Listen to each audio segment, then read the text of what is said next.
안녕하세요. 사주PD입니다. 이번 시간에는 신사일주에 대한 분석을 시도해 보도록 하겠습니다. 신사는 천간으로서 신금이라고 하는 씨앗의 존재가 주사하고 있고, 지지에서는 가장 양기가 팽창된 상태의 사화의 구간이 이제 같이 접점이 되어 있는 상태입니다. 그래서 그림으로 표현하게 되면 병화가 들어와 있고, 사중 경금이 들어와 있고, 사중 무토가 작용하고 있는 상태이고, 이 에너지 때 주인으로서는 신금이 이제 주사를 하고 있는 상태입니다.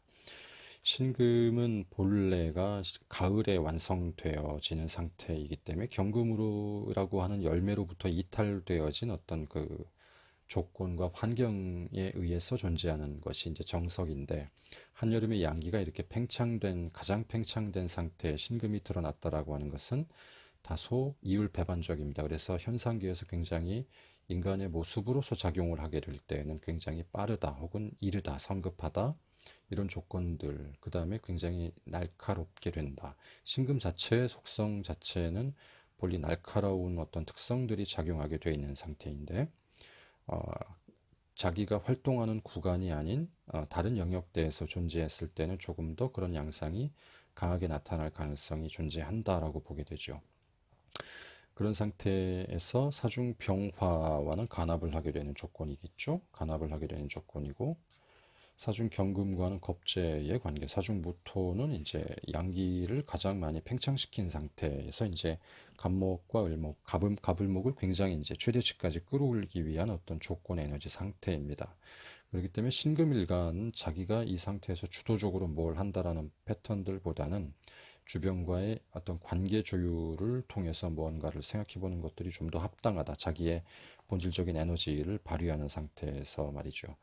병화를 통해서 간합을 하게 되는 상태가 됐었을 때에는 수세의 흐름을 암암리에 만들어낼 수 있는 조건이기 때문에 자기가 새로운 어떤 활동 반경과 영역을 얻어 나갈 수 있는 조건이 되는데, 병화라고 하는 조건은 가장 양기의 그 에너지가 확산이 이제 정점에 다다른 상태입니다. 궁극적인 양기의 끝에서 발생되어지는 음기의 태생이 이제 신금과의 관계를 통해서 나오게 되는 것이고, 그리고 이제 경금이 새롭게 사화의 단계에서 존재하게 되는데, 드러나게 되는데, 경금과 신금은 사실은 글자의 배치나 그림의 조건상 떨어져 있는 듯이 보이지만, 사실 경금이 잉태되어 있다라고 하는 조건에는 경금에 보이지 않는 곳에 이미 신금이라는 존재는 드러나 있다.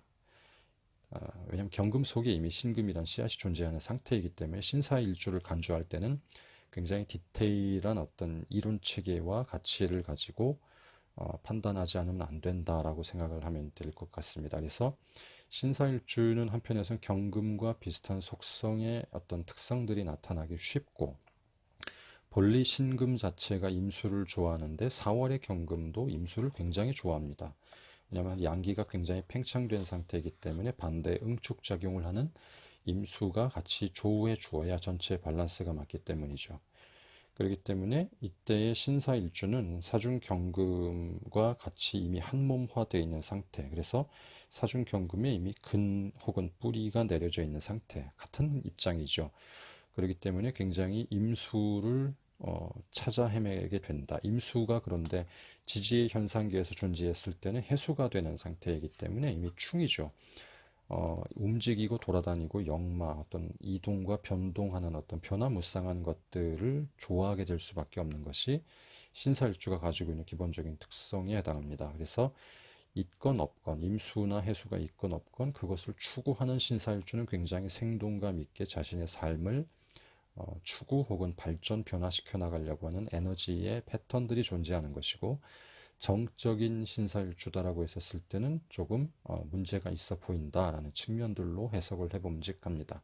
신사일주는 한겨울의 대운을 지나는 구간이건 한여름을 지나는 구간이건 분주하거나 바쁘다, 이동과 변동, 걷기, 달리기 혹은 이곳저곳을 다녀봐야 되는 어떤 호기심 있는 어떤 패턴들을 자연스럽게 장착해 줄 때 가장 생동감 있는 신사일주가 될 가능성이 높다. 이렇게 바라보게 되죠.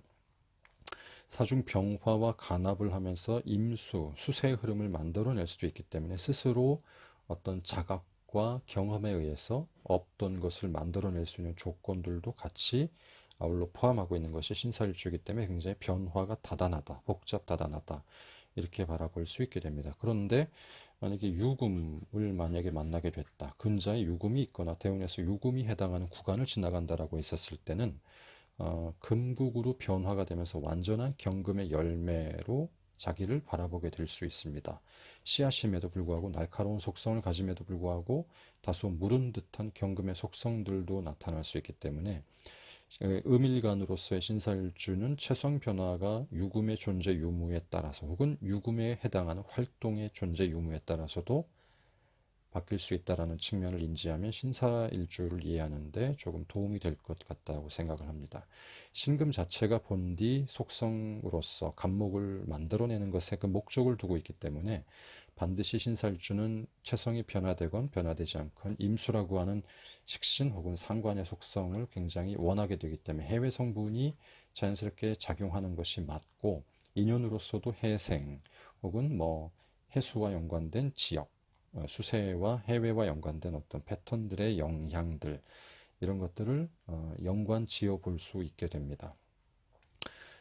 더불어서 이제 이 무토라고 하는 부분들은 한편에서는 간목을 키워내기 위해서 인내해야 되는 조건이기도 한데, 그렇지 않은 상태에서는 해수를 극을 한다, 임수를 극을 할 수 있는 조건들도 있기 때문에 자각하지 못한, 자각하지 못한 혹은 어, 지혜롭지 못한 신사일주다라고 했었을 때는 윗사람이 하는 말을 굉장히 고깝게 받아들이거나 인정하지 않으려고 하는 속성이 발생할 수가 있으나, 어느 정도의 그 자각이나 깨우침이 있는 상태의 신사일주는 이 무토가 임수를 막으려고 하는 목적이 아니라 간목을 키워내려고 하는 목적이다라는 부분들에 대한 인식 전환과 더불어서 굉장히 지혜로운 입장으로 탈바꿈할 수 있는 여지도 존재한다라는 것이 이제 기본적인 특성들이 됩니다. 같은 신사일주다라고 하더라도 어떤 경험치와 어떤 인연에 노출되는가에 따라서 이 어떤 영적인 우열 혹은 의식적인 어떤 그 깨우침과 지혜로움과 지혜롭지 못한 부분들의 패턴이 달라지기 때문에 이것을 하나의 글자와 에너지 패턴들을 읽고 대하고 그거를 적용하고 현상계에 펼치는 패턴들이 전혀 달라지게 됩니다. 그런 의미에서 이 무토라고 하는 부분들을 어떻게 극복해 나가느냐. 초년에는 부모와 선생의 인자가 될 것이고, 이후에는 그것이 이제 땅에 해당하는 인자가 될 것이기 때문에 어떤 그 상황마다 변화로서 자기한테 도전적으로 들어오는 상태를 어떤 인식으로 받아들이는가에 따라서 호불호가 굉장히 달라지게 됩니다. 더군다나 신설주의 그 사중무토는 내 안방궁에 존재하는 것이기 때문에 안방궁은 이제 남녀간의 이성들의 연관성이 큽니다. 그래서 그것이 오해의 소지로서 무토라고 하는 이성을 바라볼 때 답답함을 느낄 수 있는 여지와, 그렇지 않고 어떤 적절하게 지혜롭게 영역 분담이 되어 있다는 측면에서 무토를 바라볼 때는 전혀 다른 마음의 체계가 나올 수 있기 때문에, 이런 부분들을 어떻게 인지하느냐 혹은 운의 흐름에서 인지될 수 있느냐, 이런 것들이 이제 신사일주를 판별하는데 굉장히 중요하다. 그래서 윗사람의 말을 일정 부분 수용할 수 있는 역량을 가지고 있느냐, 있지 않느냐에 따라서 신사일주가 가지고 있는 향후의 발전성을 이제 잣대로서 한번 찾아볼 수 있는 조건이 되지 않겠나 하는 생각을 해보게 됩니다. 어, 사유축 금국을 짤 때 신사는 어떻게 보면 완전히 경금화되는 조건으로 간주를 해야 되는 입장이기 때문에 신사일주는 체성 변경의 조건과 더불어서 임수나 해수를 굉장히 좋아할 수 있다라는 측면을 바라보면서 이제 신사에 대한 이해를 해야 되고, 신사가 천간으로 임수가 왔었을 때에는 굉장히 날카로운 지적과 날카로운 성분, 어떤 표현과 어떤 그 깊게 들어가는 숫자 능력들이 이제 좋을 것 같으나, 지지에서 오게 될 때는 이제 해외에 대한 부분들과 분주한 상황들로서 간주될 수 있는 속성들을 이해하면 신사에 대한 이해를 하는데 이제 일정 부분 도움이 되지 않겠나 생각합니다. 자, 이만 이제 신사일주에 대한 분석을 이 정도로 마치도록 하겠습니다. 감사합니다. 사주 PD입니다.